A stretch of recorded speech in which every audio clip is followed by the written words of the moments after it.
अस्सलामुअलैकुम दोस्तों, मेरा नाम है असद और आप देख रहे हैं टेक्निकल असद यूट्यूब चैनल। दोस्तों, आज की इस वीडियो के अंदर मैं आपको बताने वाला हूं कि कंप्यूटर क्या होता है।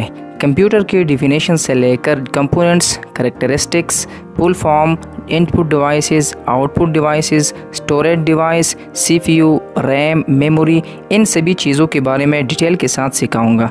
सबसे पहले डिफिनेशन से स्टार्ट कर लेते हैं कि कंप्यूटर क्या होता है।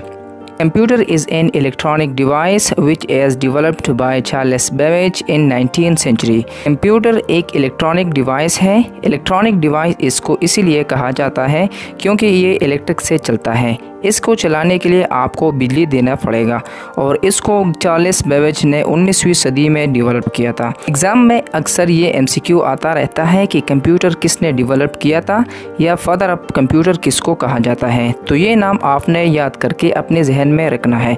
तो ये हो गया कि कंप्यूटर क्या होता है। अभी कंप्यूटर का फंक्शंस क्या है, यानी कि कंप्यूटर काम कैसे करते हैं, क्या क्या काम करते हैं। It takes input data from the input devices, stores and process it and produce output। Computer क्या करता है, इनपुट डिवाइस से इनपुट लेता है, इसको अपने पास स्टोर कर लेता है और डेटा को प्रोसेस करता है और इसके बाद हमें आउटपुट देता है। यानी कि आपके डेटा को प्रोसेस करके आपको आउटपुट डिवाइस के ज़रिए आपको आउटपुट दे देता है। ये सिंपल सा काम होता है कंप्यूटर का। नीचे फिगर में देख लेते हैं। सबसे पहले तो इनपुट ले लेगा इनपुट डिवाइस से, यानी कि कीबोर्ड या माउस से, जहाँ से आप देंगे। इनपुट को यहाँ से प्रोसेस करेगा और प्रोसेस करने के बाद आपको आउटपुट देगा आउटपुट डिवाइस में, यानी कि आपके मॉनिटर में आपको दिखाई देगा। तो ये था कंप्यूटर का सिंपल सा डिफिनेशन। अब इसके बाद आपको कंप्यूटर की कंपोनेंट्स के बारे में बताएंगे। कंप्यूटर की कंपोनेंट्स दो किस्म के होते हैं, एक होता है हार्डवेयर और दूसरा होता है सॉफ्टवेयर।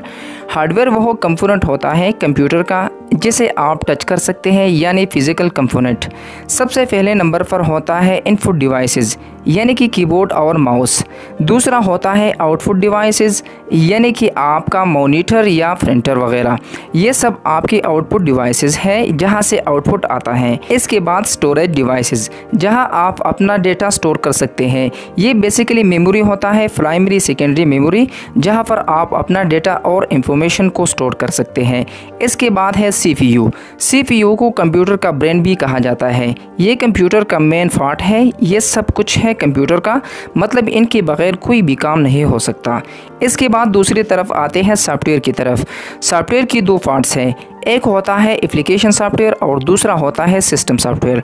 एप्लीकेशन सॉफ्टवेयर जो कि यूज़र्स के लिए बनाया जाता है, जैसे कि MS ऑफिस, और सिस्टम सॉफ्टवेयर जो कि ये सिस्टम के लिए बनाया जाता है, जैसे कि विंडोज़ ऑपरेटिंग सिस्टम वगैरह। अब इसके बाद आपको बताने जा रहा हूँ कैरेक्टरिस्टिक्स के बारे में।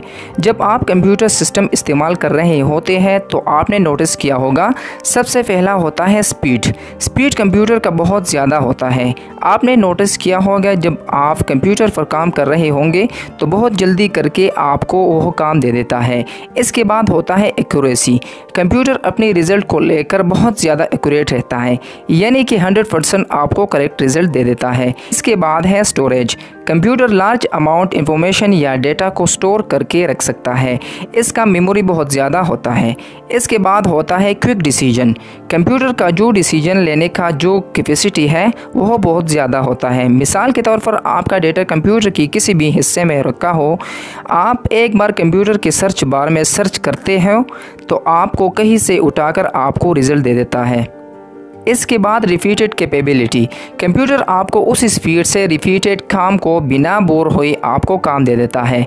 अब इसके बाद नेक्स्ट टॉपिक है फुल फॉर्म्स। तो सबसे पहले नंबर पर कंप्यूटर की बात करें तो कंप्यूटर की फुल फॉर्म है commonly operating machine, purposely used for technology and educational research. अब इसके बाद सीपीयू का फुल फॉर्म है सेंट्रल प्रोसेसिंग यूनिट। इसके बाद रैम है, यानी मेमोरी है, जिसका फुल फॉर्म है रैंडम एक्सेस मेमोरी। इसके बाद रोम है, जिसका फुल फॉर्म है रीड ओनली मेमोरी। दोस्तों, मैंने इस वीडियो में आपको कंप्यूटर के बारे में जितने भी पॉइंट्स आपके साथ शेयर किए वो आपके साथ थोड़ा जल्दी में बता दी है। अगर ये वीडियो आपको अच्छी लगी तो नीचे कमेंट में बता दें, ताकि मैं आपको इसी तरह और कंप्यूटर से रिलेटेड वीडियोस बनाऊं, ताकि आपको कुछ सीखने को मिले। तो दोस्तों, ये थी आज की वीडियो। उम्मीद करता हूँ कि आपको अच्छी लगी होगी। अगर ये वीडियो अच्छी लगी तो वीडियो को लाइक करें, चैनल को सब्सक्राइब नहीं किया तो चैनल को सब्सक्राइब करें और साथ लगे बेल नोटिफिकेशन नोटिफिकेशन को ऑन करें। तो मिलते हैं नेक्स्ट वीडियो में, तब तक के लिए अल्लाह हाफिज़।